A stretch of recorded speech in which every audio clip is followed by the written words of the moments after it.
예레미야서 5장 30절 31절 두 절을 같이 읽습니다. 이 땅에 무섭고 놀라운 일이 있도다. 선지자들은 거짓을 예언하며 제사장들은 자기 권력으로 다스리며 내 백성은 그것을 좋게 여기니 마지막에는 너희가 어찌하려느냐. 아멘. 심각한 말씀이죠. 이렇게 진단이 되어지는 그 현실입니다. 그렇지만 그 현실에 이런 실상을 사람들은 인정하고 싶어 하지 않습니다. 아니, 실상이 이렇지만은 이 실상을 피하고 싶기 때문에 그들은 자기들 방식의 종교를 찾고, 그리고 하나님을 섬기던 예배와 신앙생활을 자기들 방식에 맞도록 조금씩 변형을 시키고 변질을 시켰습니다. 그러다 보니까 지 마음에는 흡족하지만은, 그리고 지게 그렇게 변질되어진 사고방식과 관점에서는 이 시대는 어느 때보다 평화롭고 하나님의 축복을 받는 시대다. 그래 하면서 스스로 위로하고 기분 좋아하지만은 실상은 하나님이 찍은 엑스레이의 결과는 이겁니다. 무섭고 놀라운 일이 있습니다. 무섭고 놀라운 일은 시간이 되면은 그게 정말 실제로 나타나게 되죠. 그래서 이 땅에 무섭고 놀라운 일이 있도다. 지금 이 땅은 유대 땅입니다.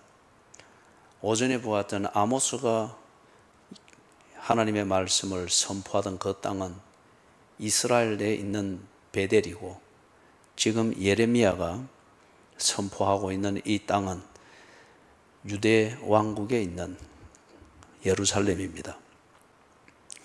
그래서 이 예루살렘의 성지 중에 성지고, 이게 예루살렘이 건재하느냐 아니하느냐에 따라서 이 유대 백성들은 하나님이 자기와 함께하고 있다 또는 그렇지 않다, 이걸 판단했단 말이에요.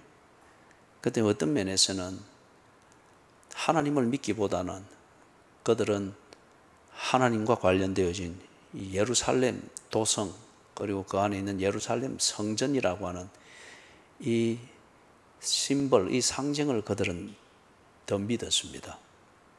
그게 건재하면은 하나님과 우리의 관계도 건재하고, 그게 건재하면은 여전히 하나님이 우리에게 복을 주시고 있다라고 믿는, 그래서 스스로 체면을 걸기도 하는 그런 그 소재였습니다. 그런데 그들은 그리 생각하는데 하나님께서 예레미야 선지자를 통해서 진단 결과를 알려주는데 비참합니다. 무섭고 놀라운 일이 있도다. 자, 그러면 거기 무섭고 놀라운 일이 어떤 것인지, 예레미야서 23장 13절에서부터 14절, 예레미야서 23장 13절에서부터 14절을 봅니다. 내가 사마리아 선지자들 가운데 우매함을 보았나니 그들은 바알을 의지하고 예언하여 내 백성 이스라엘을 거릇되게 하였고, 여기 사마리아 선지자들은 북쪽 이스라엘의 선지자들을 말합니다. 이 무렵에 사마리아는 북쪽 이스라엘의 수도였습니다. 그렇기 때문에 아모스가 예언을 하고 한 그때 이미 이러한 상태였죠. 그리고 예레미야가 예언하는 이때, 약 아모스로부터 약 한 100여 년 지난 이때에 이스라엘의 상태가 지금 이렇다는 거예요. 거기에 있는 선지자들이 우매하다고 합니다. 이는 신학적 판단이 안 되는 사람들입니다. 신학적 분별이 안 되는 사람이에요. 성경의 표현은 갖다 들이댈 수 있습니다. 그러나 그 성경의 표현과 그 구절이 어떤 메시지를 전달하고 있는가, 이걸 알고 처신을 결정하는, 즉 도덕적 판단과 실천을 만들어내는, 이거는 신학적 사고의 문제입니다. 이 사람들이 선지자들이지만은 북쪽 이스라엘의 이 선지자들이 하나님을 섬기는 신앙과 바알을 섬기는 이 종교, 이게 구분이 안 됩니다. 그래서 우매하다고 합니다. 14절에서는 내 백성 이스라엘을 내가 예루살렘 선지자들 가운데도 가증한 일을 보았나니 그들은 간음을 행하며 거짓을 말하며 악을 행하는 자의 손을 강하게 하여 사람으로 그 악에서 돌이킴이 없게 하였은즉 그들은 다 내 앞에서 소돔과 다름이 없고 그 주민은 고모라와 다름이 없느니라. 이 남쪽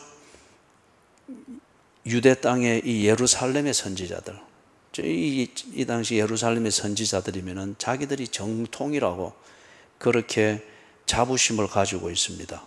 그런데 이 사람들이 정통이라 주장하고 그들이 말하는 거고 하나님의 말씀이다 라고 주장을 하는데, 그런데 지금 어떻게 하는가 가만히 보니까 신학적 장난을 치면서 결과적으로 하는 것은 백성들이 다 하나님을 등지도록 만듭니다. 거기 보니까 그들은, 즉 이 백성들이 간음을 행하며 거짓을 말하며 악을 행하는 자의 손을 강하게 하여, 이 말이 그들은 분명히 간음을 행하고 거짓을 말하고 악을 행하는데 이 예루살렘의 선지자들은 그게 죄가 아니라는 거예요. 꼭 오늘 이 시대가 말하듯이 그거는 개인의 자유고 둘이 합의하에 되어지는 것이면 그거는 아주 지혜로운 것이고, 그리고 그건 악을 행하는 것이 아니라 적극적으로 살기 위해서 남이 못하는 것을 하니 굉장히 도전적이다. 하나님이 당신에게 용기를 주신 것이다. 어떤 이런 식으로 여러분 둘러대려면 얼마든지 아름답게 들리도록 둘러댈 수 있습니다. 그렇게 하는데 그들이 하는 게 뭔가, 그리 하는 게 아주 좋은 설교고 듣기 좋고, 그죠? 그래서 한 주에 7번씩 교회 가서 설교 듣고 싶을 정도로 속속 들어오도록 해주고 마음이 후련하게 하는데 결과는 뭐냐 이거죠. 사람으로 그 악에서 돌이킴이 없게 하였다. 회개가 없습니다. 뉘우침이 없습니다. 언제나 잘했다고 하니까, 언제나 그것은 하나님의 은혜고 사랑이라고 하니까, 그리고 사랑이라고 하는 이 조미료를 풀어버리면은 다 기분 좋은 맛, 그런 것이 나버리니까 죄가 뭔지 구분이 안 됩니다. 죄가 뭔지 구분이 안 되니까 의, 즉 옳은 것이 뭔지도 구분이 안 됩니다. 그렇기 때문에 진정한 기쁨도 없거니와 진정한 뉘우침도 없습니다. 자꾸 종교적 눈치만 보는 거, 영특하고 영악해지는 것뿐이에요. 누가 했느냐? 예루살렘의 선지자들이 이래 했습니다. 설교자들이 이렇게 만들었습니다. 그래서 이 백성들이 결국에는 열심히 이 선지자들의 가르침을 받으면서 이런 종교 생활을 하는데 그들의 실상은 하나님 보시기에 어떻게 변질이 되어 가는가? 그들은 다 내 앞에서 소돔과 다름이 없고 그 주민은 고모라와 다름이 없느니라. 소돔과 고모라가 아주 휘황찬란했습니다. 그리고 굉장히 그 당시 번성했습니다. 그는 자연 자원 때문에 그랬고 지형학적 위치 때문에 그랬습니다. 그리고 아주 재미있게 살 수 있었습니다. 아주 편했고요. 그런데 이 사람들이 이런 설교를 듣고 이런 설교에서 재미를 가져서 예루살렘이 늘 북적북적 하도록 하고 선지자들은 여기저기 분리 다니면서 설교하러 다니고 막 아주 신앙이 왕성한 것 같은 그러한 모습인데, 하나님 보시기에는 소돔과 고모라도 그렇게 열정적이었고 열심이었다는 거예요. 그래서 소돔과 고모라는 자연 자원에 의지한 경제적 부를 가지고 그렇게 열정적이고 불야성을 이루었다면, 지금 이 예루살렘은 타락한 종교적 열정을 가지고서 소돔과 고모라 못지않은 그런 활기찬 모습을 보이고 있다는 겁니다. 16절 17절 16절에 만군의 여호와께서 이와 같이 말씀하시되 너희에게 예언하는 선지자들의 말을 듣지 말라. 그래서 들어서는 안 될 걸 그들이 들으면서 거기에 취해 있는 거예요. 그들은 너희에게 헛된 것을 가르치나니 그들이 말한 묵시는 자기 마음으로 말미암은 것이요, 즉 선지자가 자기 생각, 자기 느낌, 그 다음에 이 선지자들이 보니까 이 뭡니까? 자기 설교를 듣는 사람들의 반응과 뭘 좋아하는지 이걸 염두에 두고 자기 마음으로 만들어낸 것이라는 거죠. 여호와의 입에서 나온 것이 아니라 항상 그들이 나를 멸시하는 자에게 이르기를 너희가 평안하리라. 거기 나를 멸시한다. 거기 나는 여호와입니다. 체질처럼 여호와를 멸시한다. 이 유대에 있는 예루살렘 사람들이 대놓고 멸시했겠어요? 아니죠. 지한테 불편하거나 지 하고자 하는 그것에 방해가 되는 것은 못 들은 척하고 아니면 하나님 안 본 척하고 그런 거예요. 그게 지금 멸시하는 자에게 이르기를 너희가 평안하리라 여호와의 말씀이니라 하며, 또 자기 마음이 완악한 대로 행하는 모든 사람에게 이르기를 재앙이 너희에게 임하지 아니하리라 하였느니라. 이게 예루살렘에서 하는 그 선지자들이었고, 이게 그 예루살렘이 소위 말하는 신앙의 부흥의 실상입니다. 도둑놈도 용감했다고 말해주고, 강도도 당신은 하면 한다는 사람이구만, 하나님은 그래 아싸리 하는 걸 좋아합니다, 이렇게 해주고, 간음을 저질러서 늘 기분 좋게, 무슨 기분 좋게 사는 사람 보고 당신은 행복을 아는 사람입니다, 이런 식으로 하나님의 이름을 빗대고 성경을 빗대서 그렇게 해주니까 사람들이 다 좋아합니다. 다 좋아합니다. 그러니까 거기에 지금 17절을 말하는 거, 너희는 평안하리라. 그리고 그 뒤에 말하는 것은 너희 이렇게 재앙이 너희에게 임하지 아니하리라. 하나님은 사랑입니다. 하나님은 축복하기를 좋아합니다. 당신은 사랑받기 위해 태어난 사람.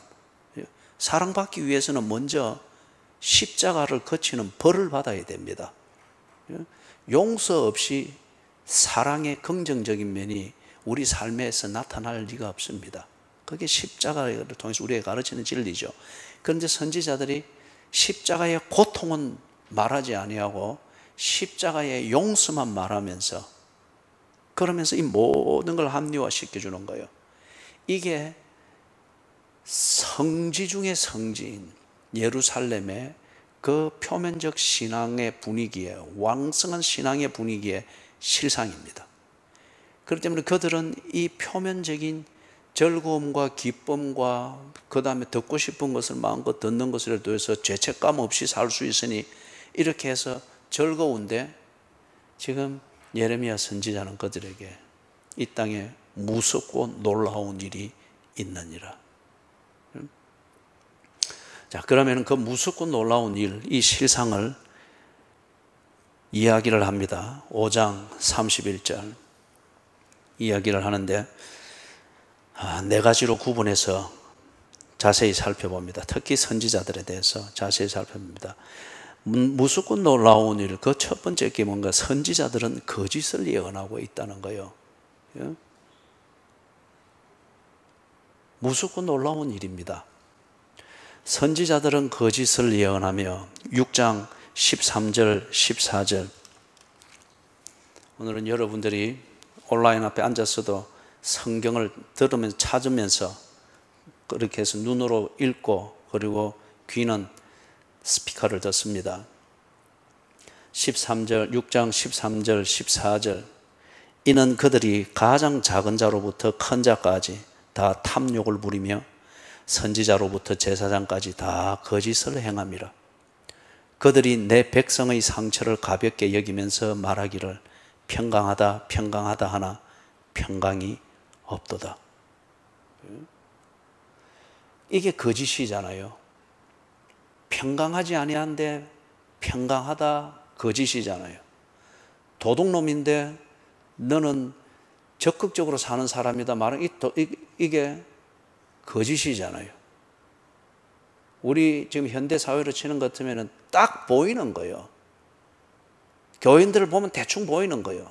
영악하게 지 계산을 가지고 지 관리만 하고 있는, 그런 뺀두리하게 보이는 게 딱 보이는 거예요. 그런데 그런 것을 신앙 지도를 교회가 바로 하지 아니하고 교인 놓칠까 싶어서 언제나 그게 잘하는 것이다. 예? 아주 지혜롭게 잘하는 것이다. 그렇게 해서 다 그렇게 본을 받도록 만들고, 그게 거짓이잖아요. 예? 예루살렘 이 도성에 권징이 없습니다. 그렇기 때문에 신앙 생활에 바른 지도가 안 됩니다. 예? 종교적 관리만 있을 뿐이지 신앙 생활로서 사람이 하나님 보시기에 좋은 인격으로 다 다듬어져 가는 이 진정한 목회가 없습니다. 선지자들이 이런 거짓을 행하고 제사장들이 거짓을 행합니다. 그리고 14장 13절 14절 이에 내가 말하되 슬프도소이다. 주 여호와여 보시옵소서. 선지자들이 그들에게 이르기를 너희가 칼을 보지 아니하겠고 기근은 너희에게 이르지 아니할 것이라. 내가 이곳에서 너희에게 확실한 평강을 주리라 하나이다. 지금 선지자들이 이 말을 하고 있습니다. 부정적인 얘기가 전혀 없죠. 부정적인 일을 생각하면서 무언가를 대비하는 것이 지혜로 여겨질 만한 상황임에도 불구하고 선지자들은 그런 걱정하지 말라 합니다. 그런 칼, 즉 전쟁이나 기근이나 이런 게 결코 일어나지 아니할 것이다. 그러면서 14절 여호와께서 내게 이르시되 선지자들이 내 이름으로 거짓 예언을 하도다. 나는 그들을 보내지 아니하였고 그들에게 명령하거나 이르지 아니하였거늘 그들이 거짓 제사와 점술과 헛된 것과 자기 마음의 거짓으로 너희에게 예언하는도다. 그런데 이제 이런 종류의 종교인들은 보면 참 열심은 또 특심입니다. 그리고 또 이런 거짓 선지자들이 여기서 예언이라 말하는 이런 설교들을 할 때는 정말 듣기에 감칠맛이 납니다. 때로는 오금이 저릴 정도로 무섭기도 합니다. 그러니까 실감하게 되기도 하죠. 그게 거짓의 힘이죠. 그 다음 23장 21절 22절 23장 21절 22절 선지자들은 거짓을 예언한다고 했는데 어떻게 되는지 또 실상을 봅시다. 21절 이 선지자들은 내가 보내지 아니하였어도 다름질하며 내가 그들에게 이르지 아니하였어도 예언하였은즉 그들이 만일 나의 회의에 참여하였더라면 내 백성에게 내 말을 들려서 그들을 악한 길과 악한 행위에서 돌이키게 하였으리라. 지금 이 말이 무슨 말이에요? 악한 길과 악한 행위에서 돌이키게 하기는커녕 오히려 악한 길과 악한 행위를 부추기고 있다는 거죠. 예? 도무지 이 지금 죄책감이 없이 만들었습니다. 그런데 이 거짓 선지자들의 그 특징을 보니까 이 선지자들은 내가 보내지 아니하였다. 그런데도 불구하고 다름질하며 그냥 걸어가는 게 아니고 아주 열심입니다. 그리고 아주 헌신적입니다. 그 다음에 내가 그들에게 이르지 아니하였어도 예언하였은즉 굉장히 영적으로 보입니다. 굉장히 신령하게 보입니다. 그리고 아주 말만 하면 성경. 그래서 성경적으로 보입니다. 겉으로 볼 때나. 예? 그런데 지금 뭐라고 말합니까? 하나님이 보낸 자가 아니라고 합니다. 그리고 그가 덜먹이고 써먹는 성경은, 그래서 거기서 만드는 설교는 하나님이 그들에게 주신 말씀이 아니라고 합니다. 다른 말로 말하면 표현은 성경이고 성경에서 끄다 대는 거지만은, 그러나 그것은 하나님의 말씀을 깨닫고 하는 말이 아니라는 거예요. 신천지에서 하는 것이 그 교리가 성경적입니까? 여호와의 정인에서 쓰는 그 성경을 가지고 뭘 교리를 만들고 막 설명하는 게 성경적입니까? 그들이 말하는 것은 전부 다 성경에서 따온 겁니다. 그렇다고 해서 그게 성경적인 게 아니에요. 성경을 이용해 먹는 것이지. 성경적이라고 하는 것은 성경이 우리에게 계시하고 있는 그 원칙, 계시하는 내용, 메시지, 이것을 드러내는 겁니다. 그걸 드러내는 성경의 설명과 성경에 대한 설교가 성경적이라는 겁니다. 여러분들도 이거 조심해야 됩니다. 교회 초신자들에게 하든지 삶의 어려운 문제를 가지고 젊은 사람이나 초신자가 신앙 상담을 좀 듣기 위해서 여러분을 신뢰해서 찾아와서 이야기를 하든지 집에서 자녀들이나 가족들에게 이야기할 때 성경을 끌어다 댈 수는 있어요. 그러나 그 본문이 말하는 원리와 같은지 그거는 두렵고 떨림으로 여러분들이 말을 해야 되는 거예요. 성경을 많이 외우는 것도 좋지만은 그게 아주 해야죠. 많이 외우는 이유는 그게 어떤 의미를 가지는지, 그 성경을 통해서 하나님이 내게 뭘 말씀하는지 이걸 깊이 되새김하면서 성경적 원리와 성경적 메시지를 깨닫기 위해서인 거예요. 그러지 않고 많이 외운 것만 가지고 이때는 이거 갖다 붙이고 이때는 저때 가지고, 그런 게 여호와의 정인이고 신천지고 이단들이 하는 거잖아요. 그죠? 자, 여기서 이제 우리가 좀 볼 게 있습니다. 왜 이 거짓 선지자들이, 이런 거짓 선지자들이 하나님이 보내지 아니었고 하나님이 세우지 않았는데도 달려갈 정도로 열심이고 헌신적인가? 성경이 뭐라 말하는지 성경을 읽으면서 하나님을 만나고 인격적인 그 하나님과의 교제를 전혀 경험하지 못하고 정리가 안 됐음에도 불구하고 왜 사람들에게 하나님이 이리 말했다 저리 말했다 성경을 갖다 붙이면서 그리 하는 데 있어서 그리 열정적이고 그리 헌신적일까? 이걸 우리가 이해를 하려면 오늘 우리의 현실을 조금 들여다보면 됩니다. 우리 한국의 신학교들이 너무 많죠. 신학교가 없어서는 안 됩니다. 정말 그래서 선지자는 선지자다운 훈련을 해야 되고 나실리는 나실리다운 삶에 구별된 훈련이 되어져야 되고, 그리해야 변질되어지기를 쉽게 하는 이 세상에서 복음을 전하고 복음적인 삶이 무언가를 본을 보이죠. 소금이 무엇이며 빛이 무엇인가를 그걸 삶의 훈련을 통해서 깊이 생각하게 만들고 훈련이 되도록 해야 됩니다. 신학교가 필요합니다. 그런데 있어서는 안 될 신학교들이 너무 많습니다.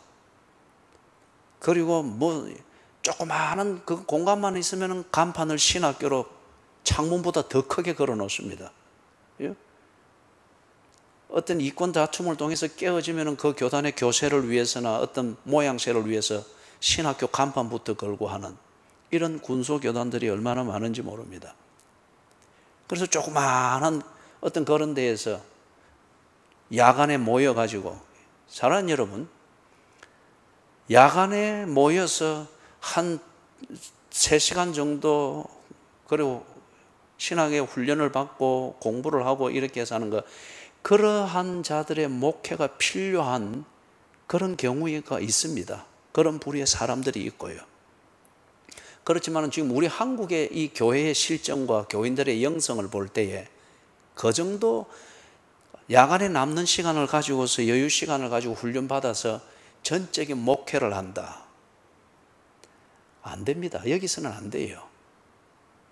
그것은 저기 선교지든지 아니면은 이 국내에서 하더라도 그러한 초신자 아니면은 그런 특수 목회, 그런 시간을 활용해서 하는 그러한 목회, 그죠? 그런 자들을 부분적으로 케어하고 그걸 위해서는 그런 부분적이고 특별한 훈련을 통해서 그런 목회가 할 수 있겠죠.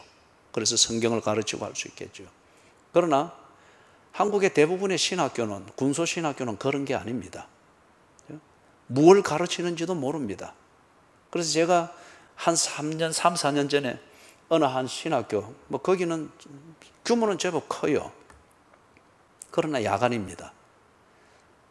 신학교 동기가 거기 부탁을 해서 제가 한학에 강의를 하러 갔는데, 강의를 하고 마지막 시험을 치고 그 클래스에 한 3, 40명 되었던가 60%를 제가 낙제를 시켰습니다. 표준의 기준을 딱 적용을 해서 60%는 낙제를 시켰습니다. 시험을 치고 난 뒤에. 학교가 난리가 났죠.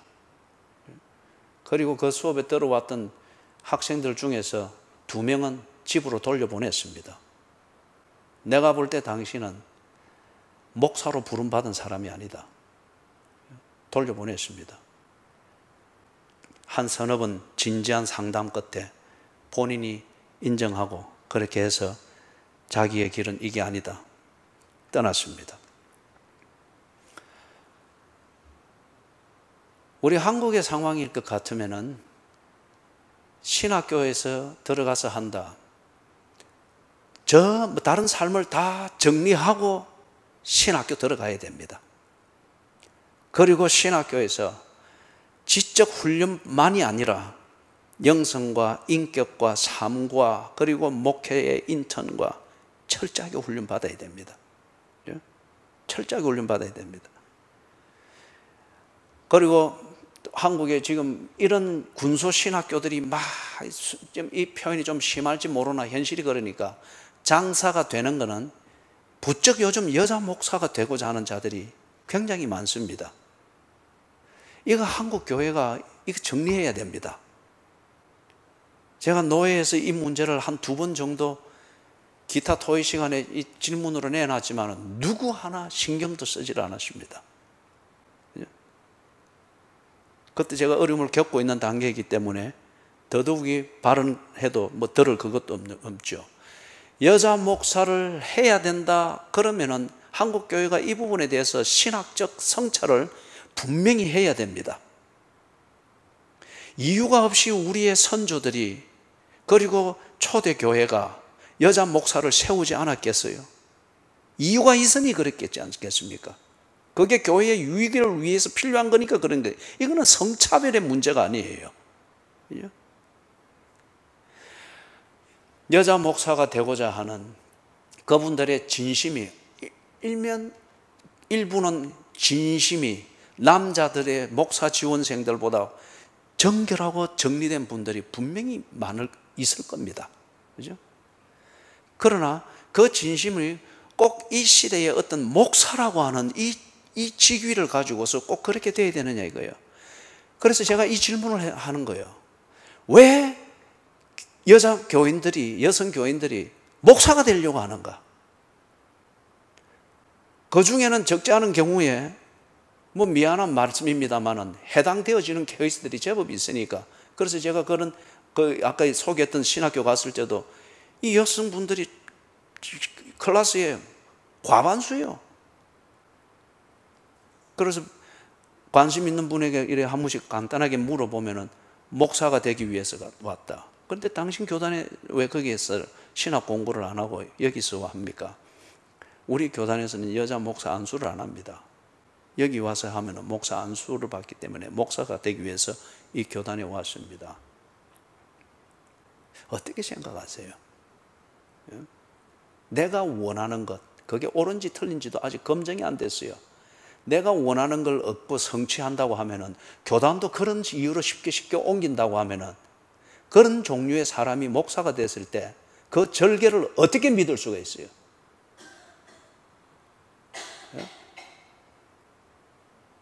그 신앙 고백에 있어서도 분명하지 않는데 그 다음에 볼 때에 또 이렇게 대화를 해볼 때에 이혼을 하고 그리고 지금 생계가 막막하고 그렇게 하니 신학 공부를 해서 전도사라도 하려고 한다. 어떤 한 분은 이렇게 또 해보니까 지금 날 때부터 치아가 워낙에 안 좋은 거예요. 그런데 이걸 수술하고 또 여기 피부에 얼굴에 뭐가 있어서 그래서 이것도 수술을 하고 하려니 돈이 필요하단 말이에요. 그래서 자기가 이 신학 공부를 해서 가서 전수하면서 이걸 치료하고 그렇게 하려고 한다. 순진한 분이에요. 그런데 그런 게 통할 수 있다고 하는가? 그죠? 여자 목사의 이 문제는 정리가 되어야 됩니다. 왜 근사로 섬기면 안 돼요? 왜 집사로 섬기면 안 돼요? 왜 사찰로 섬기면 안 돼요? 왜 신방 건찰로 섬기면 안 돼요? 왜 훌륭한 그룹 리더가 되어서 진정한 여성에게 준 그 특유의 탤런트를 가지고서 교인들을 목사와 교권이 돌보지 못하는 그 부분을 아주 알차게 돌보면서 교인을 세우는 이 일을 왜 하지를 못해요? 얼마나 많은 무리를 지금 일으키고 있는지. 남자 목사들이 시원찮으니까 그렇겠지만은 성대비로서 지금 이야기하는 것이 아니고 이런 식으로 무분별하게 세워지고 또는 그렇게 하는 당사자도 삶의 어떤 돌파구를 찾기 위해서 그렇게 해가지고, 그죠?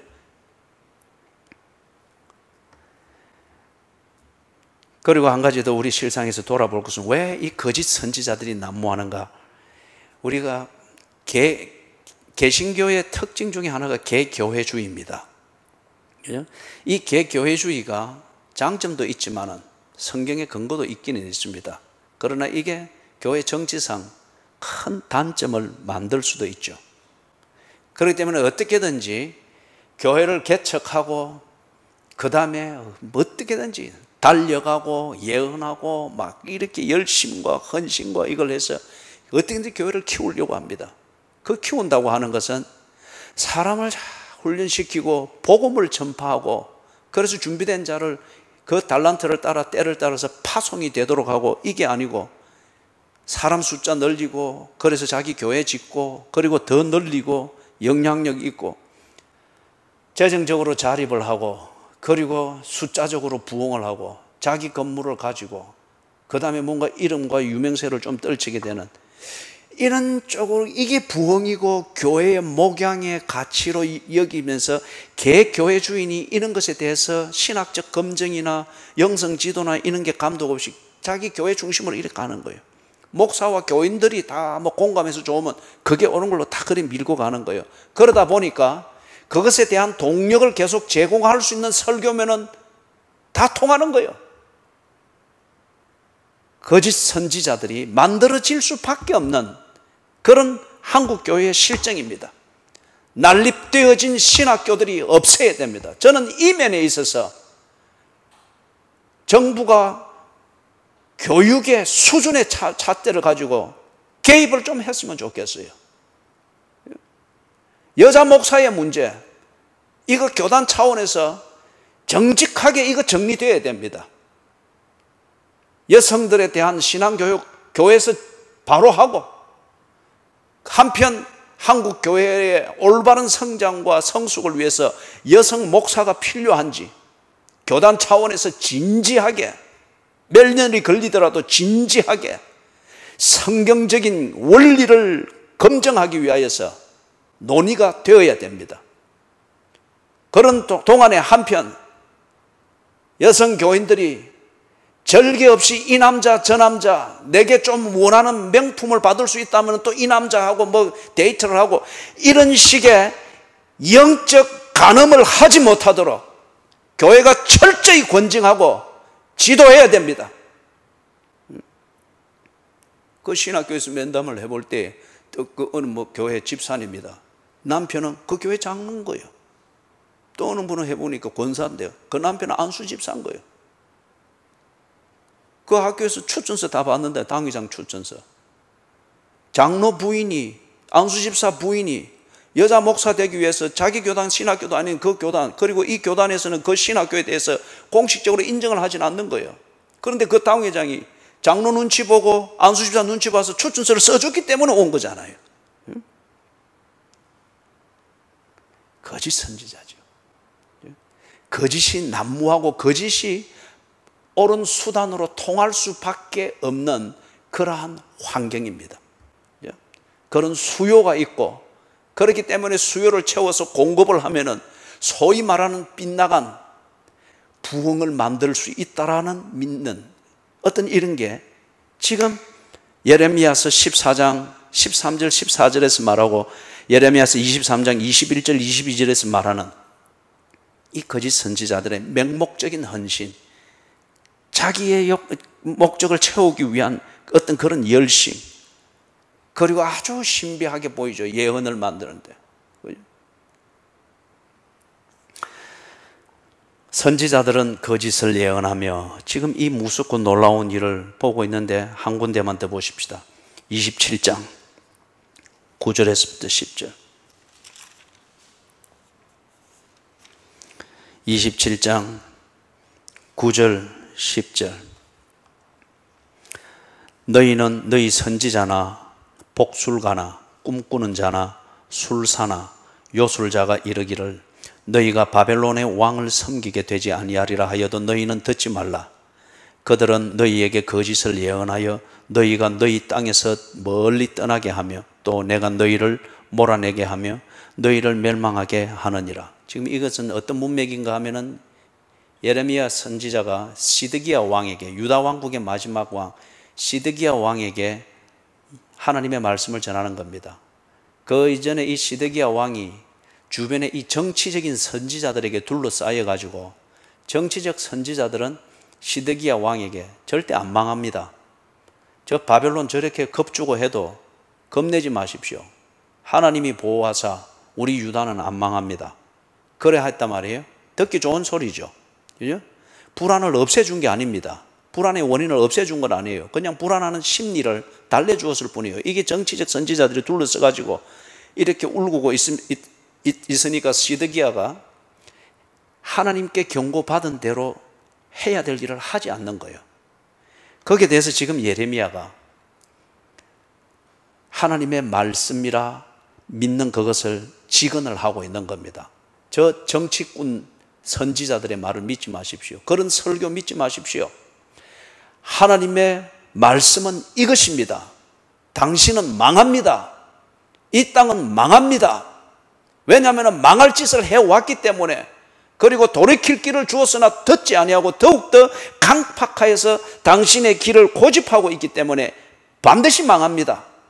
국제 정세로 봐도 바벨론이 그때 느부갓네살이 일어나가지고 신바벨론 제국을 만들어서 파죽지세였어요. 그죠? 그런데 그것에 대해서 반기를 들었단 말이에요. 애국과 다시 외교를 맺으면서 조공국으로서 주공국인 바벨론을 딱 끊어버리고 아주 죽은 호랑이만도 못한 애굽에게 붙었단 말이에요. 파죽지세로 일어나고 있는 바벨론이 국제 외교 관계에 있어서도 가만둘 리가 없죠. 그런데 시드기야가 이렇게 멍청했던 거예요. 정치적으로도 멍청하고 아둔했는데 이걸 정치적인 선지자들이 종교적으로 옹호를 해준 겁니다. 종교가 이렇게 무서운 겁니다. 빗나간 종교가 사람을 이리 아둔하게 만들고 아둔한 자도 영웅심을 가지도록 만드는 게 종교입니다. 그렇기 때문에 이 기독교의 진리가 종교로 변질이 되게 됐을 때에 오전 예배 시간 아모스를 통해서도 보았고 지금도 보지만은 기독교가 종교로 변질이 되게 되어지니 시끄럽기는 한데 해결하는 것은 아무것도 없는 거예요.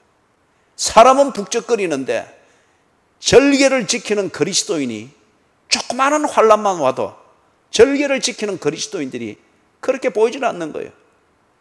조그마한 뭔가 어려움만 느껴져도 영특하고 영악하게 계산이 빠르지 오직 의인은 믿음으로 말미암아 살리라. 이걸 다 잡는 절개 있는 교인들이 그렇게 보기가 힘든 거예요. 왜 그렇죠? 기독교의 진리를 종교적인 삶의 수단으로 변질이 시키는 거니까 그런 거예요. 그러니 이 시드기야가 정치적으로도 아둔한데 여기에 정치적 선지자들이 종교적으로 이걸 막 이렇게 부추겨 놓으니까 시드기야가 할 것을 안 합니다. 여기 대해서 예레미야가 하나님의 말씀을 전한 거예요. 당신 망합니다. 당신 망합니다. 그러면서 14절 27장 14절 15절 같이 읽어봅니다. 그러므로 당신들은 바벨론의 왕을 섬기게 되지 아니하리라 하는 선지자의 말을 듣지 마소서. 그들은 거짓을 예언함이니이다. 이는 여호와의 말씀이니라. 내가 그들을 보내지 아니하였거늘 그들이 내 이름으로 거짓을 예언하니 내가 너희를 몰아내리니 너희와 너희에게 예언하는 선지자들이 멸망하리라. 부산은 덜 믿겠습니다만은 서울에 같은데 웬만한 교회는 사람들이 많이 모이는 교회는 유력한 정치인들도 제법 있잖아요. 정말 예수를 믿어서 하는 그 참 존경스러운 정치인들도 있지만은 적지 않은 숫자는 자신의 표밭을 관리하기 위하여서 이름을 올려놓는 거죠. 그리고 또 어떤 교회는 법조인들이 아주 많다고 합니다. 그죠? 법조인들이 또 아주 많다고 합니다. 자, 이럴 때에 거기 설교하는 분들이 어떻게 설교를 할지 생각해 보면 재밌잖아요. 정치인들이 제법 많고 국회의원들이 있고 뭐 유력한 자들이 있고 그럴 때에 그가 여당일 때에 그 설교자가 여당을 폄하하기 위해서가 아니라 하나님의 말씀을 들을 때에 어떤 면은 여당에 부닥친다. 그 설교를 그리 바로 할 수 있을까? 그죠? 사업하는 자들이 있을 때 정직, 정의, 공의 어떻게 설교할 수 있을까? 그래서 지금 여기 27장에서 시드기야라는 이 왕이 있게 될 때에 그 정치 권력에 동조하기 위하여서 수많은 선지자들이 정치적 설교를 했습니다. 그리고 시드기야를 부추겼습니다. 이것에 대해서 예레미야가 이 설교를 하니 그 상황에서 비춰볼 때 예레미야의 설교는 매국노와 같았습니다. 자, 그 다음 무섭고 놀라운 일, 제사장은 자기 권력으로 다스리고 있습니다. 무섭고 놀라운 일의 실상 두 번째 부분을 보는데, 자, 우리 성경 한 군데만 찾아보십시다. 예레미야서 20장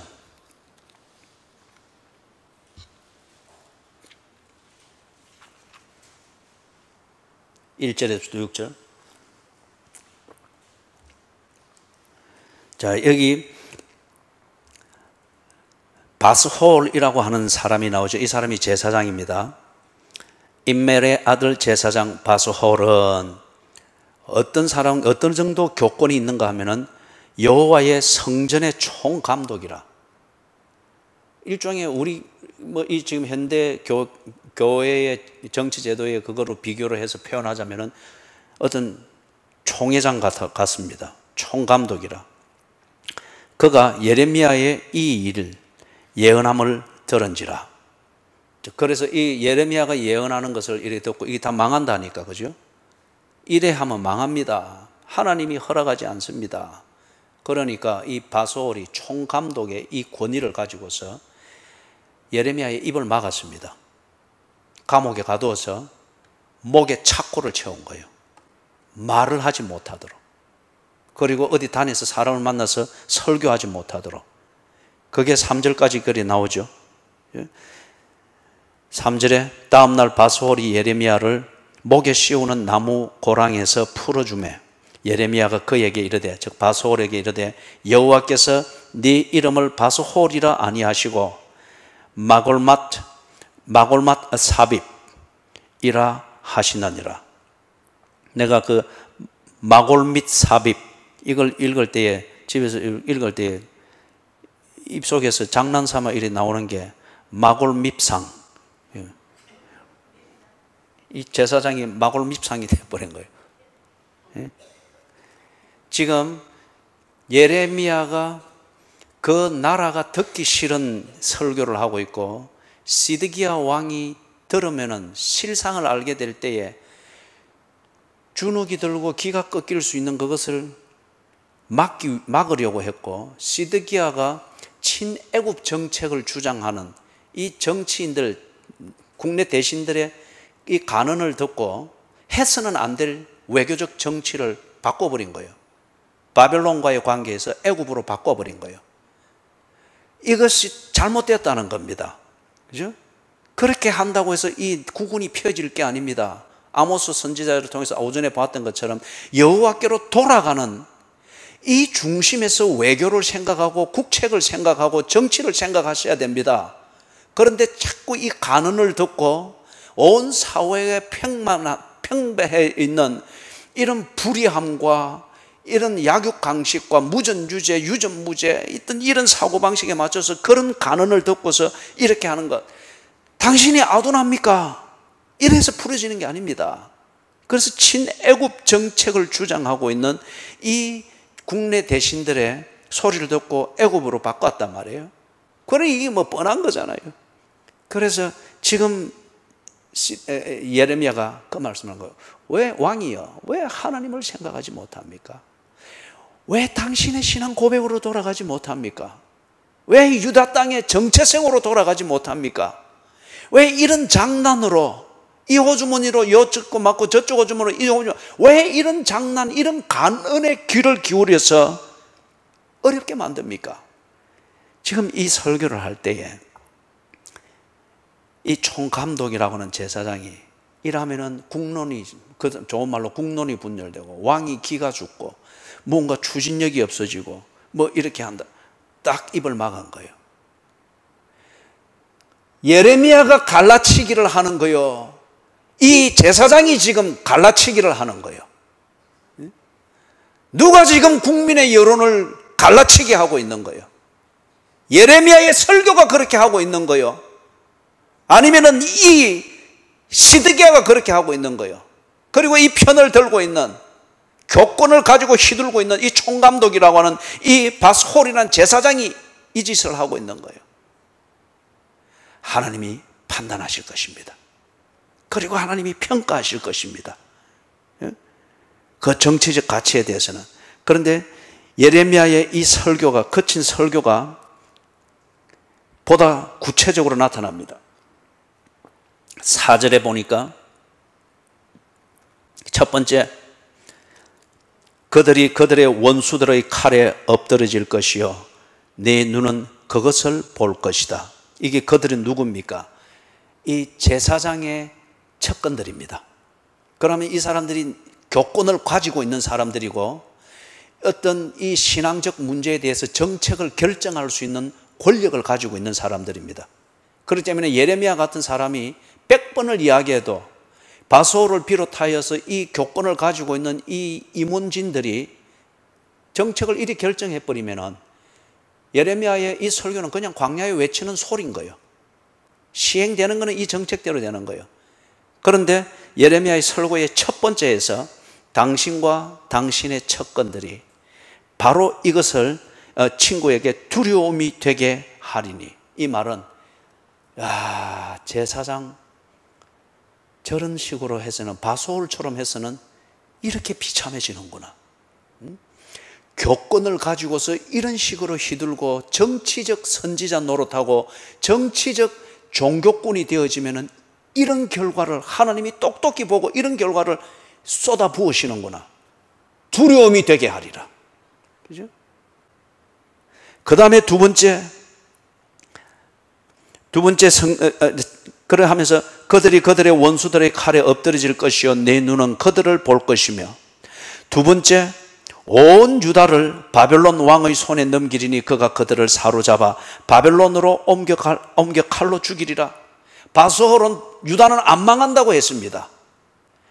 제사장의 권위로 총감독, 성전을 맡은 총감독의 절대 교권을 가지고 있는 이 절대 권력을 가지고서 예루살렘은 안 망한다. 그래서 그가 말하는 그것을 시드기야도 믿었고 백성들도 믿었습니다. 왜냐하면 총제사장이 그리 말하니까 믿었습니다.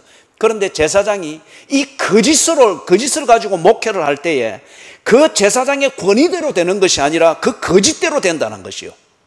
그게 지금 두 번째 이 말하는 것. 너는 안 망한다고 했으나 온 유다는 바벨론의 포로로 망하게 될 것이다. 거짓된 제사장이 나라를 구할 수 없고 지킬 수 없는 것을 이 백성들이 포로가 되는 것을 통해서 똑똑히 알게 될 것이라는 거예요.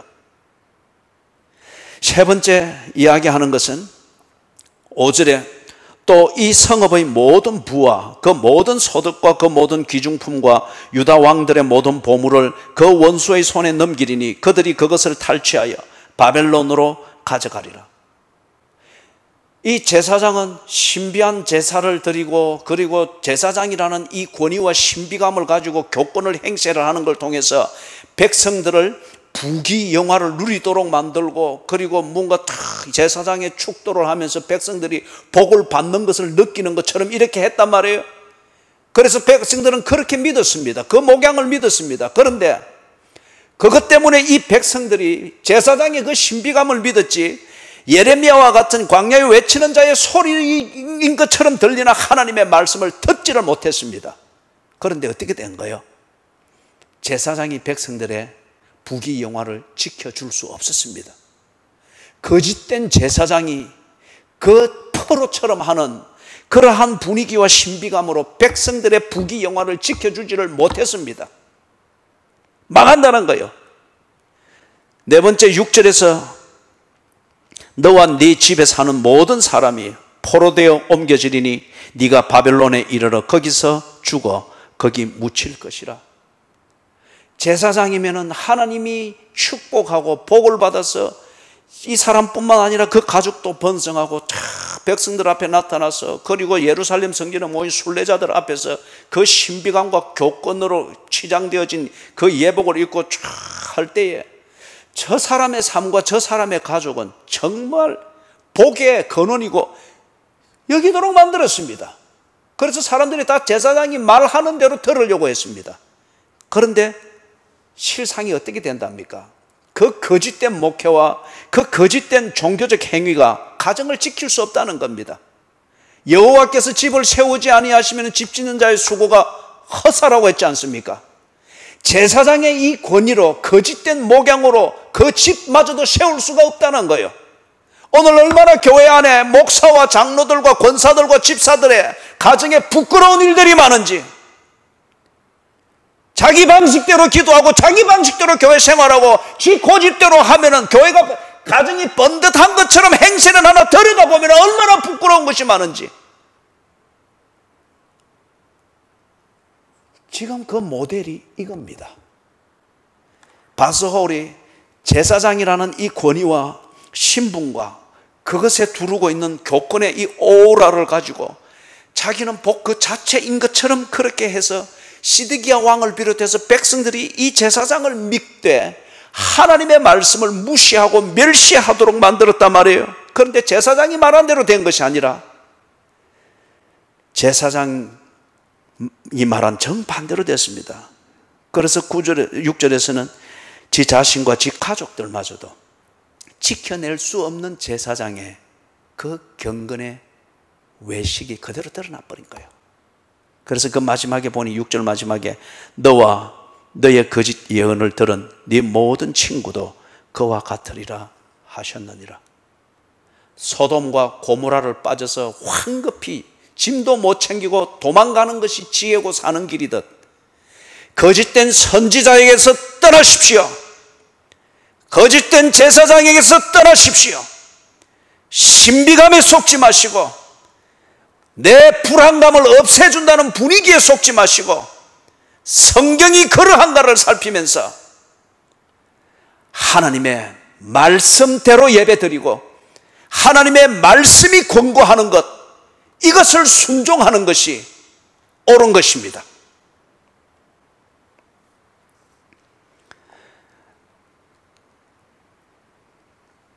여러분, 우리 장로교의 장점이 우리 장로교가 가지고 있는 이 정치 구조가 이것을 막기 위해서 장로 제도를 만든 겁니다. 이걸 알려고 하면은 우리 젊은이들은 영국의 역사를 읽으세요. 여러분들이 세계사에서도 잘 배웠던 헨리 8세, 그 다음에 그 헨리 8세가 나오는 수장녀, 그리고 헨리 8세의 그 결혼 관계, 그죠? 캐서린, 그 다음에 앤 볼린, 그리고 앤 볼린, 그 다음에 누구였습니까? 그 이름이 지금 생각이 안 나네요. 그래서 그 뒤에 이어서 나오는 왕이 메리가 되었죠. 그래서 천주교가 다시 복권이 됩니다. 그러면서 개신교인들이 얼마나 많이 죽은지 몰라요. 그 다음에 이 메리가 죽고 난 뒤에 다른 이복 동생 앤 볼린의 딸이었던 그 엘리자베스가 여왕이 됩니다. 그리 될 때 이 엘리자베스 여왕은 이걸 메리가 20년 동안 천주교식 통치를 하면서 너무 많은 죽었단 말이에요. 그래서 그 별명이 피의 메리입니다. 그렇기 때문에 엘리자베스는 개신교인이었습니다.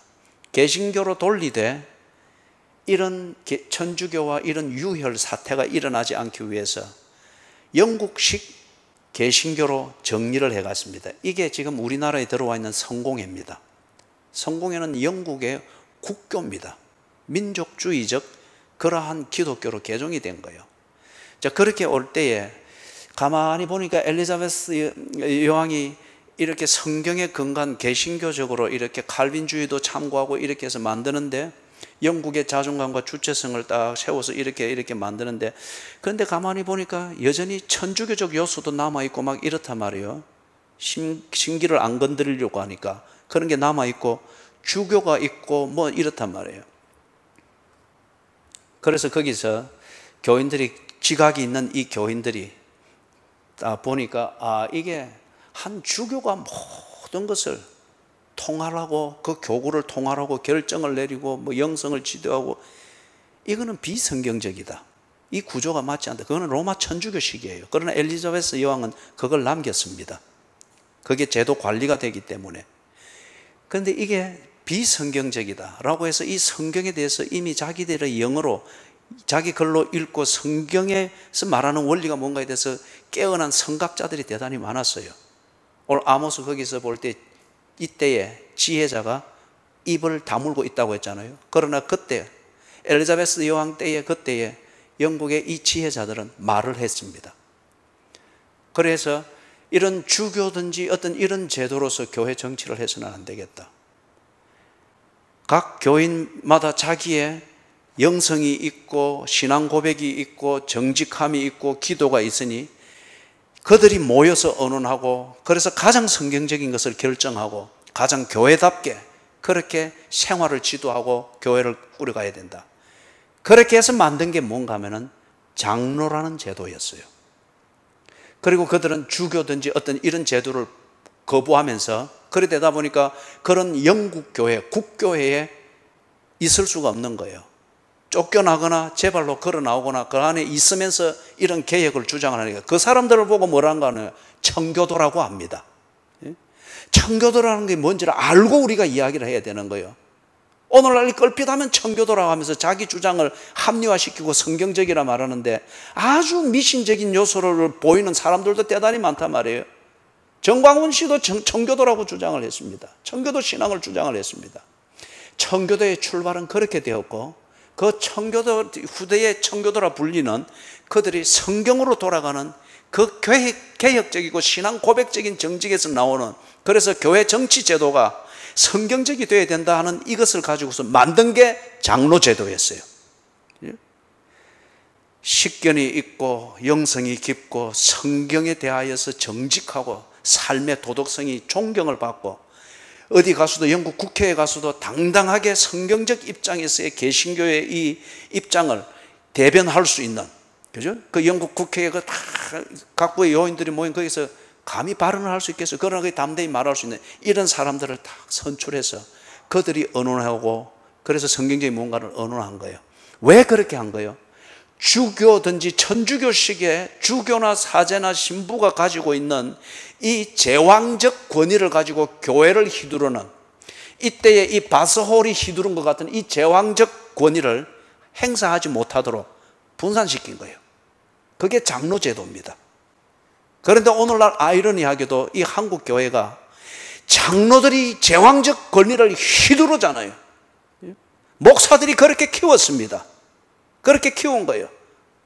빌붙어서 뭔가 편하게 목회를 하려고 울타리를 만든답시고 장로를 지사람으로 그렇게 키우다 보니 장로가 뭔지도 모르고 왜 우리가 장로교인지도 모르고, 그러다 보니까 교회 안에 목사 아니면 장로, 교회의 분위기를 갈라치게 하는 그런 구조가 되어버리든지, 아니면은 제왕적 권위가 담임 목사에게 있으면은 장로들은 그 울타리 역할만 해줄 뿐이지 교회가 성경적으로 바로 이렇게 목양이 되어지고 성도들의 유익을 위하여서 무엇을 해야 되는가를 신학적 사고를 전혀 하지 못하는 그냥 꼬봉이가 되는 거예요. 그러다 보니까 한국 교회가 화목하다, 재밌다, 저 교회는 참 부흥하다, 다 언론이 잘 된다. 누군가의 제왕적 권위에 다 복종하고 있는 거죠. 그러니까 총체적으로 어느 한 길로 왜곡되어지고 오도되어지는 거죠.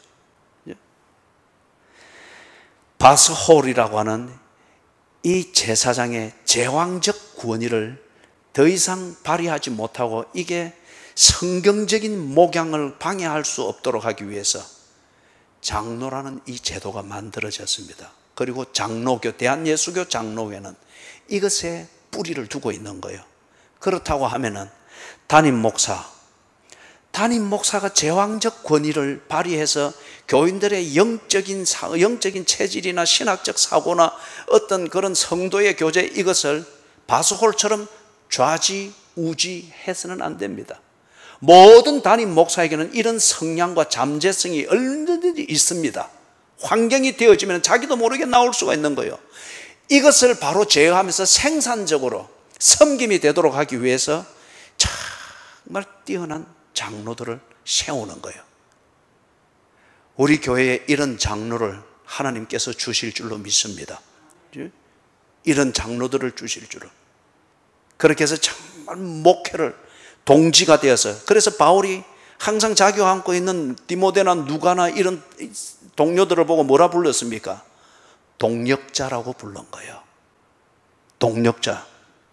사랑하는 여러분, 여기에 대해서 조금 더 이야기를 하면은 이 거짓된 제사장은 자기 권력으로 다스리며, 이게 지금 그 땅에 있는 무섭고 놀라운 일이라고 했잖아요. 이게 지금 우리 땅에도 지금 한국교회에 만년에 있잖아요. 그죠? 담임 목사가 제사장은 아닙니다. 그러나 제사장의 기능을 상당 부분 하고 있습니다.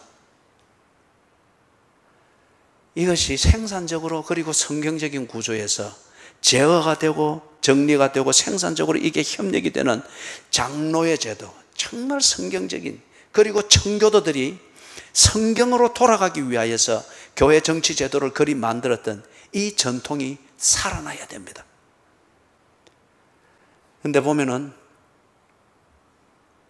한국 교회의 예배의 분위기가 어떤 신학적 사고의 산물로서 나타나기보다는 그 목사의 아니면은 제왕적 권위를 장로들이 가지고 있으면 당회가 요구하는 그리고 의도하는 대로 예배 분위기가 그렇게 흘러갑니다. 문화적 이벤트가 되기가 쉽습니다. 그리고 감성적 힐링을 하는 어떤 그런 분위기를 만드는, 그걸 예배 분위기로 주도하면서 만들어가기가 쉽습니다. 그래야 사람이 모이고 있는 사람도 좋아하니까. 그죠? 담임 목사가 그것을 좋아하면 그렇게 가든지, 아니면은 담임 목사가 힘이 없고 장로들에게 힘이 있으면 장로들이 당회에서 그렇게 주장을 하면 그렇게 가든지. 이게 제사장은 자기 권력으로 다스리며, 목회의 이 방향이든지 목회의 원리나 목회 철학 역시 교세 확장, 이때 말하는 교세라고 하는 게 사람의 숫자, 재정의 어떤 그러한 양, 어떤 이런 것을 위해서 관리 모드로 들어가니까 항상 이 목회가 보면은 프로그램 만들기에 바쁘고, 프로그램에 이어 또 다른 프로그램, 한 주 내내 별 쓸모가 없는 프로그램들로 계속 돌아가는 거예요. 그죠? 그래서 열심은 부칙입니다. 그런데 나중에 교인들이 지치면은 한숨 쉴 때 내가 뭐 하고 있지? 조그만 환란이 만나도 신학적 사고와 신앙의 절개를 가지고서 자기 처신을 생각하고 결정할 줄을 모릅니다. 프로그램이 없으니까. 거기다가 지금 한국 교회에 참 미래가 없다, 이런 말을 단정할 수 있는 게 한국 교회의 이 부교육자들이 다 운전기사들입니다. 새벽기도 교인들 실로 다니느라고 운전하고, 그리고 새벽기도 차 타고 와서 이래 또 앉아 있으니까 잠은 빔이 잘 옵니까, 이 교인들이? 그러니까 새벽기도 뭐 한 20분 하고 나면은 개인 기도를 하셔야 되는데 자고 부죽부죽 일어나서 먼저 나가니까 그것도 태워준다고 부교육자들을 따라서 나가서 또 차 태워주고 운전기사 노릇을 하니까 이 부교육자들이 신학적 사고를 훈련받을 생각이 기회가 없는 거예요. 기도를 배울 기회가 없는 거예요. 피 묻은 기도보다는 차 타고 나갈 교인들 나가는 것, 눈치 보는 것, 이것만 하니까 부교육자들이, 젊은 교육자들이 전부 다 눈치만 내는 거예요. 프로그램 없으면 움직일 줄을 모릅니다. 이게 한국 교회의 절대적인 위기입니다. 이걸 누가 시키느냐 말이에요. 힘이 담임 목사에게 있으면 담임 목사가 그렇게 다 만들어 버리죠. 힘이 장로들에게 있으면 장로들이, 부목사가 앉아서 좀 기도하고 명상하는 꼴을 못 보고 있는 거예요. 아무 내용도 없이. 그러니까 늘 부교육자들이, 젊은 교육자들이 보면은 동동 걸음만 그냥 치고 있는 거예요. 가만히 살펴보면 아무 내용이 없어요. 눈치 보이니까 그런 거예요. 왜 젊은 교육자들이 이래 되는가? 바로 10년 뒤에 한국교회의 실상이고 20년 뒤에 한국교회의 실력이 되는 그 사람들이 지금 젊은 교육 목사들인데 이렇게 세월을 다 보내고 있는 거예요. 왜 이래 되죠? 제사장은 자기 권력으로 다스리고 있기 때문에. 이 제사장의 권력이 지금 우리 한국교회에서는 담임 목사에게서 나오든지 아니면 장로들, 당회에서 이 권력이 나오든지 그렇게 해서 이리 다스리는데 제대로 못 다스리고 바스홀처럼 다스리고 있는 거예요. 세 번째 부분입니다. 내 백성은 그것을 좋게 여기니. 지금 이 땅에 무서움과 놀라움이 있는 이 절체절명의 위기 상황을 만드는 것은 선지자들과 제사장만이 아니라 손뼉도 마주쳐야 소리가 나듯이 백성들의 호응이 있습니다. 백성들로부터 나오는 수요가 있으니까 선지자들과 제사장들로부터 이런 공급이 있는 거예요. 그러면서 상호 자기들끼리 욕구를 충족을 시키는 거예요. 6장 9절 10절.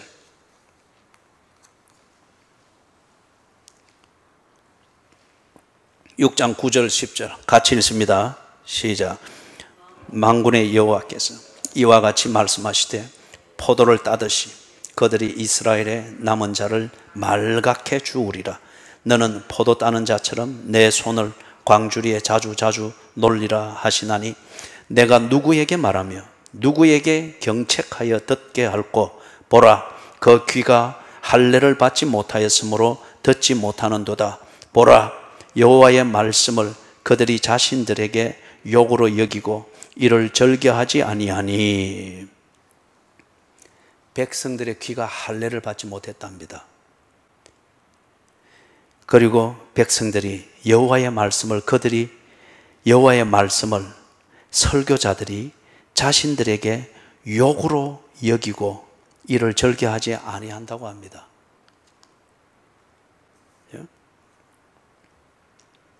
예수님이 그래서 예수님 주변에 몰려드는 유대인들에게 자주 그리 말씀하셨죠. 귀 있는 자는 성령이, 이거는 요한이 말한 거 봐요. 귀 있는 자는 들을지어다. 볼 수 있는 눈을 가진 자는 복되도다. 그런데 이 백성들이, 우리 표현으로 하면 이 교인들이 귀에 할례를 받지를 못했습니다. 그리고 지 감정 중심으로 하나님의 말씀을 듣습니다. 그렇기 때문에 지 기분 나쁘면은 설교가 틀렸습니다. 지 기분이 좋으면은 세계 최고의 설교입니다. 그러니까 선지자들과 제사장들이 여기에 춤을 춥니다. 먹고 살아야 되니까.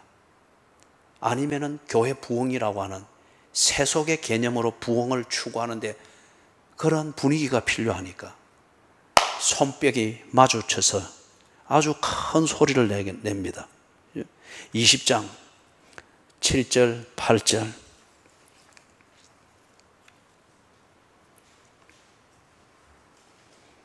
(20장 7절 8절) 같이 읽습니다. 여호와여, 주께서 나를 권유하심으로 내가 그 권유를 받아 싸우며 주께서 나보다 강하사 내가 조롱거리가 되니 사람마다 종일토록 나를 조롱하나이다.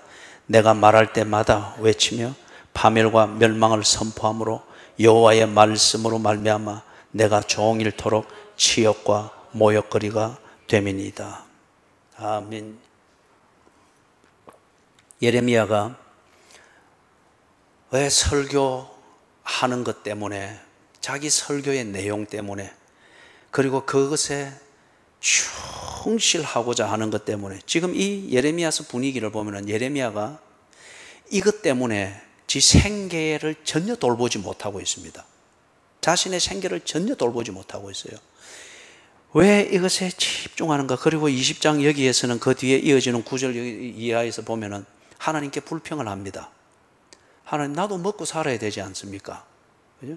그 다음에 내가 해도 별 효과가 없는 것 같습니다. 자꾸 분쟁만 일어나고 싸움만 나는 것 같으니까 나는 이게 내가 할 일이 아닌 것 같습니다. 그리고 나도 먹고 살아야 되고 내 생계를 돌봐야 되니까 이제 그만하게 해주십시오. 그런데 하나님이 그걸 절대 허락하지 않았어요. 밥을 못 먹어서 힘이 빠지는 것보다도 이 일을 안 하고자 할 때에, 또는 약하게 하고자 할 때에 견딜 수 없는 그러한 현상이 일어났단 말이에요. 그렇게 해서 이것을 했다고 지속을 해가고 있는 모습을 보여주고 있습니다. 왜 예레미야가 이런 설교, 바로 위에서 1절에서 6절에 보면 바스홀과 그 주변에 있는 정치적 선지자들에 대하여 하나님의 말씀을 그대로 직언을 했지 않습니까? 하나님의 말씀입니다. 그런데 그 돌아오는 대가는 매국노로 취급을 당하고 있고, 그리고 하루 종일 조롱과 멸시를 먹고 사는 것입니다. 왜 그렇게 되죠? 그가 틀렸기 때문에가 아닙니다. 그가 틀렸기 때문에가 아니라 앞에 우리가 6장 9절 10절에서 보았던 것처럼 귀에 할례를 받지 못한 백성들, 그리고 내 기분과 감정 중심, 내 형편에 맞게 듣기를 원하는 그들의 종교적 성향, 그죠? 신앙 고백적 자세로 예배를 듣고 설교를 듣는 것이 아니라 종교적 성향대로 필요를 채우기 위하여서 그렇게 지금 상품을 찾고 앉아 있는 거죠. 그렇기 때문에 예레미야가 틀린 말을 했기 때문에가 아니라 그들이 듣고 싶어 하는 것을 말해주지 않았기 때문입니다. 예레미야는 그들이 듣고 싶어 하는 이 말을 하지 않고 뭘 한 거예요? 들어야 할 말을 전했습니다. 그들이 듣고 싶어 하는 말을 설교하는 것은 지가 지어내서 하면 됩니다. 그러나 그들이 반드시 들어야 할 말을 설교할 때는 증거하는 것입니다. 예레미야가 이렇게 조롱을 당하고 그 다음에 동시에 지 삶은 피폐해집니다. 물질적인 관점에서 볼 때 피폐해지죠. 그리고 세속적 관점에서 볼 때 그에게는 즐거움이나 행복을 느낄 순간이 없습니다. 가슴은 불타는 것 같으나 그 불타는 열정으로 하나님의 말씀을 전했을 때 돌아오는 것은 조롱과 외로움과 누명과 모욕과 그리고 생계의 위기를 겪는 거죠. 이유는 다시 반복하며 강조하는데 그들이 듣고 싶어 하는 말을 한 주 내 준비해서 요리 따듬고 저리 따듬고 요리 갖다 붙이고 그렇게 해서 아주 좋은 상품으로 해주면은 예레미야는 정말 그들에게는 좋은 설교자로 환영을 받았을 거예요. 그러나 예레미야는 그들이 들어야 할 말을 증거해 주었습니다. 그렇기 때문에 예레미야는 이것저것 가지고서 논리적 장난을 치면서 한 주를 보내는 게 아니고 하나님으로부터 들어야 했습니다. 그게 성경에 푹 빠지는 것이죠. 그리고 그 성경에서 하나님이 말하는 하나님의 숨소리를 듣는 그 경건의 시간, 이것을 그러니까 그가 먹을 시간이 없습니다. 그죠? 그래서 그들이 들어야 할 말을 전해 주었습니다. 말장난을 할 수가 없는 거예요. 그렇기 때문에 그들이 예레미야의 설교를 들으면서 감성적으로 타치가 돼서 기분이 좋아지고 이럴 가능성은 거의 없습니다. 들어야 할 말을 전해줘야 하기 때문에 지 논리로 뭔가를 말을 만들고 분위기를 할 여지가 거의 없습니다. 하나님께 들은 대로 그 성경이 말하는 의미를 그대로 판에서 전달해 줘야 되기 때문에 재미도 없지만 결과적으로 그들이 듣고 찾는 상품이 아니니까 매도당하는 그러한 선지자였죠. 마지막 부분을 보십시다. 자, 이렇단 말이에요. 선지자는 거짓말을 하고 제사장은 자기 권력으로 다스리고 그리고 백성은 그것을 좋게 여긴단 말이에요. 서로 짝짝꿍이 됩니다. 이런 현실인데 그 31절 마지막에 뭐라 합니까? 마지막에는 너희가 어찌하려느냐. 너희끼리는 좋은데, 너희끼리는 지금 좋은데, 지금 좋은 이 순간만이 너희들의 삶이겠느냐? 여기서 지금 네가 듣고 싶은 소리 듣고 그리고 그것에 대해서 백성들이 좋아하는 것을 통해서 네가 기분 좋고 보람을 느껴서 사례를 두둑하게 받을지 모르나 그 다음은 어떻게 되겠는데? 네가 오늘 여기서 들은 것을 가지고서 네 삶의 문제를 해결할 수 있겠느냐? 네가 여기서 기분 좋게 들은 이 설교 한 편을 가지고서 네 가정을 바로 세울 수 있겠느냐?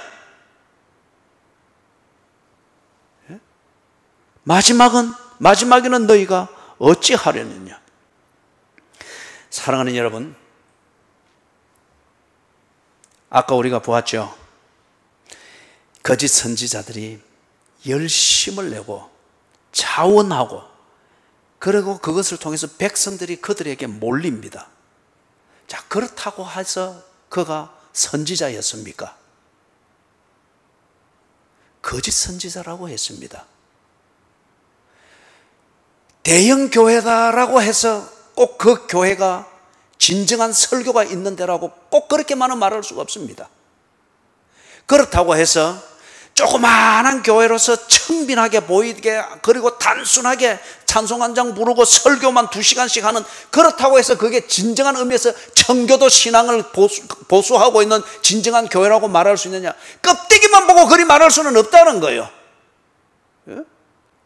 대개 넘어가는 것은, 쉽게 넘어가는 것은 교인들의 수가 넘쳐나고 건물이 쭉쭉쭉 올라가고 재정이 넘쳐나고 하고 싶은 것 다 하고 그럴 때에 목회 성공했다고 말합니다. 훌륭한 대형교회 목사님 중에 정말 훌륭하고 꼭 있어야 되고 지도자의 역할을 하는 정말 탁월한 목사님들 계십니다. 그리고 본받아야 될 리더십을 발휘해 주는 대형 교회들이 있습니다. 그러나 모두가 그렇지는 않습니다. 절대 다수가 그렇지는 않습니다.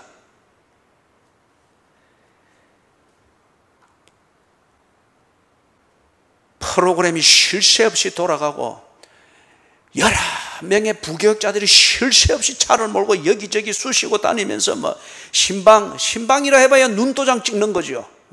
할당된 양을 그날 채우는 거니까 그렇게 열심히 돌아가고, 그러면서 교인들은 막 수천 명씩 모이고 한 번씩 쫙 나가면서 최고다, 우리 목사님 최고다, 설교 최고다. 그렇다고 해서 그게 꼭 선지자냐 말이에요. 예레미야 시대 때는 그렇지 아니했습니다. 거짓 선지자들에게 사람과 인기가 아주 몰렸습니다. 선지자는 하나님이 보낸 자입니다. 선지자는 하나님의 말씀을 선포하는 자입니다. 어떤 신학 훈련을 받았는지 보아야 됩니다. 어떤 수준의 신학적 사고를 하고 있는지 봐야 됩니다. 이와 같은 시기에 정말 목양하는 그 현장을 하나님 보시기에 좋도록 절개를 지키는 교인들로 양육하고 지켜내기 위해서 어떻게 목회에 몸부림을 치고 있는지 봐야 됩니다. 그리고 목회는 교인들을 관리하는 모드가 아니라, 그죠? 관리는 양육을 위한 관리입니다. 양육이 되고 그 다음에 그들의 달란트가 하나님의 부르심이 있을 때에 기꺼이 파송을 해서 썩는 곳에 소금을 뿌리는 것과 같은 이 파송이 언제나 준비되어 있고 그런 사람들을 배출해내는 것, 그게 목회죠. 그 다음에 마지막에는 너희가 어찌하려느냐? 제사장들의 이러한 권력으로, 자기 권력으로 다스리는 것을 보았던 것처럼 그 교회가 뭔가 큰 힘이 있고 권력이 있고 교단에서 뭔가 행세를 하고 있고 또는 그 교회 뭐 목사님이나 아니면 그 교회 어느 장로가 교단에서 행세를 하고 사회적으로 뭔가 영향력을 미치고 그 다음에 거기에 대해서 많은 사람들이 막 호응을 하고 동의를 하고 그럴 때에 그렇게 되면은 그 교회의 목사는 진정한 제사장이냐? 그리 말할 수 있습니까? 그렇게 말할 수는 없습니다. 많은 사람들의 신망을 받고 존경을 받고 인정을 받는 것 아주 중요한 결과물이죠. 그런데 아까 우리가 보았던 것처럼 귀에 할례를 받지 못한 백성들이 그리고 지 기분 중심으로 교회 생활을 하는 이 백성들이 지 코드에 맞으면은 그 사람은 그 목사의 자격이든지 그 목사의 내용이든지 그 설교가 성경적인지 신학적 사고가 어떻는지 하나님이 보낸 설교인지 논리적 장난인지 말잔치인지 이런 거 구분 없이 지게 맞으면 다 따라 붙는 거예요. 그렇게 해서 눈에 보이는 대형 교회를 얼마든지 만들 수가 있습니다. 이걸 두고 우리는 성공한 목회라고 말합니다. 영향력 있는 목회라고 말을 합니다. 그런 교회를 가지고 있어야만이 총회장이 되기도 하고 뭔가 교권을 행사할 수 있는 임원이 되고 뭔가 총감독이 되는 어떤 이런 것들을 맡기려고 합니다. 객관성이 있습니다. 그러나 그것이 참된 제사장을 검증하는 절대적 근거는 될 수가 없습니다. 왜냐하면 제사장이 자기 권력으로 다스리는 이 위험이 얼마든지 있을 수 있기 때문에 그리고 이런 권력에 빌붙은 부교육자들도 많고 장로들도 많고 교인들도 많고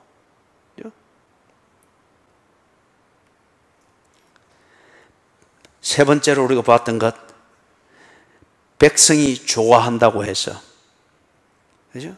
백성이 좋아한다고 해서 내 백성은 그것을 좋게 여기니라.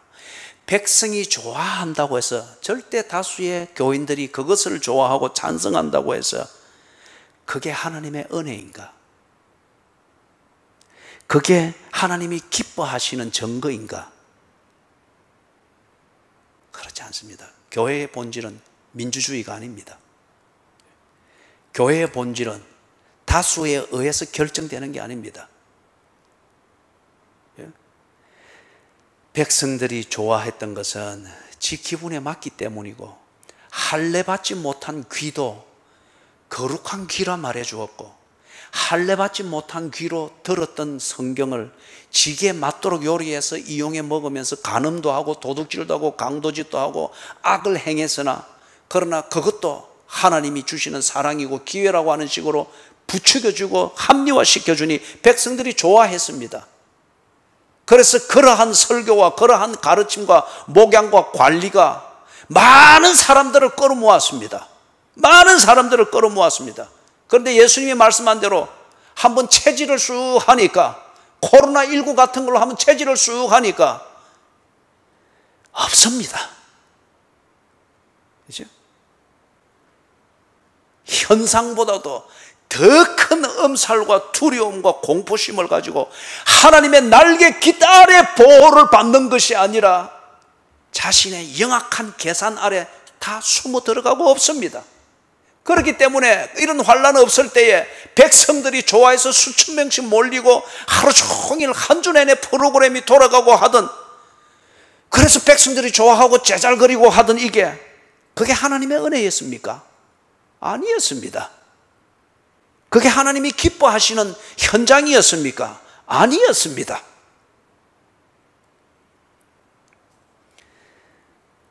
사랑하는 여러분, 오늘 우리가 이렇게 보았던 대로 5장 30절 31절에 있는 것처럼 선지자는 거짓말을 하고 제사장은 자기 권력으로 다스리고 그리고 그것에 호응하여 내 백성은 그것을 좋게 여긴다. 그것만 있지 마지막에는 너희가 어찌하려느냐. 코로나19와 같은 이런 조그만 환난조차도 대비가 안 될 정도의 한국 교회에 그동안 자랑 삼아 했던 부흥 1천만 성도의 맨파워 그 실상이 이렇게 쭉 다 드러나 버린 거잖아요. 저는 온라인 예배가 잘못됐다 이 말을 하고자 하는 게 아니에요. 과연 이 온라인 앞에 이 시간을 지키면서 몇 명이 앉아 예배를 드리고 있습니다. 당신이 편한 시간에 편한 부분을 눌러서 보고 있지 않느냐 이거예요. 당신이 지금 이 긴 설교를 집중하여 들으려고 애를 쓰고 있느냐 이거예요.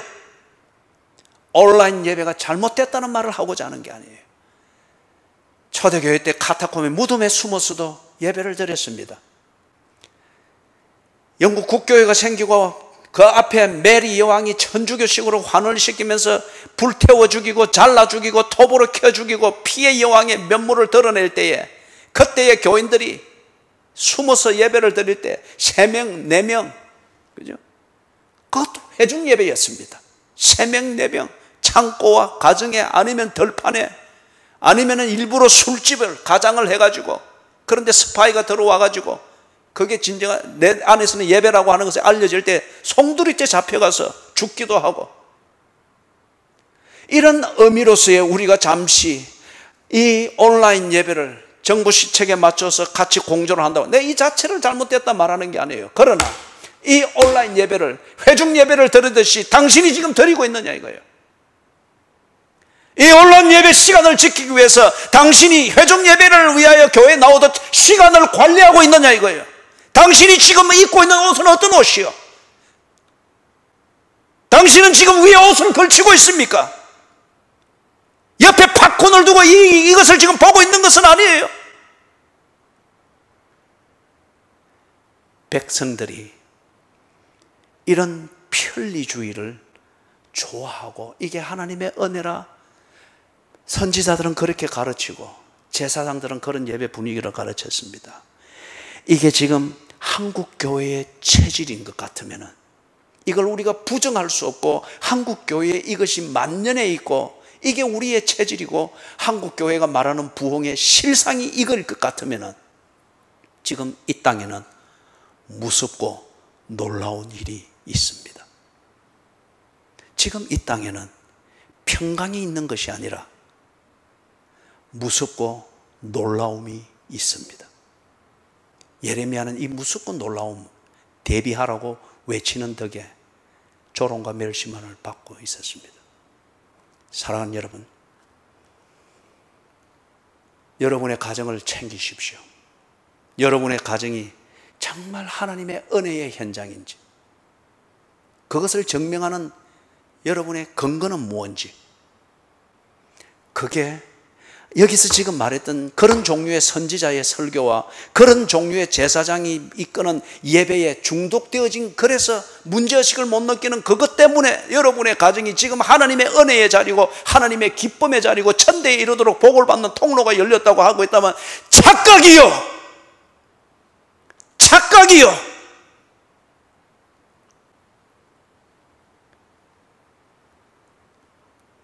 예레미야의 선율교를 들으면서 귀에 할례를 받고 내 감정과 기분 중심이 아니라 하나님과의 인격적 관계를 고백하는 신앙 고백 중심으로 선지자를 찾고 제사장을 찾고 선지자의 설교를 사모하고 아버지께서 예배하는 자를 찾으시는 이것에 몰입되어진 그 예배를 이끌어가는 제사장의 예배, 그런 제사장이 이끌어가는 예배에 신령과 진정으로 예배 드리기를 사모하는, 이게 당신에게 없고 이것을 당신의 가정에 씨를 뿌리는 이 진정한 노력이 없다고 하면은 당신의 가정에는 무섭고 놀라운 일이 있습니다. 그 실상이 드러난다고 합니다.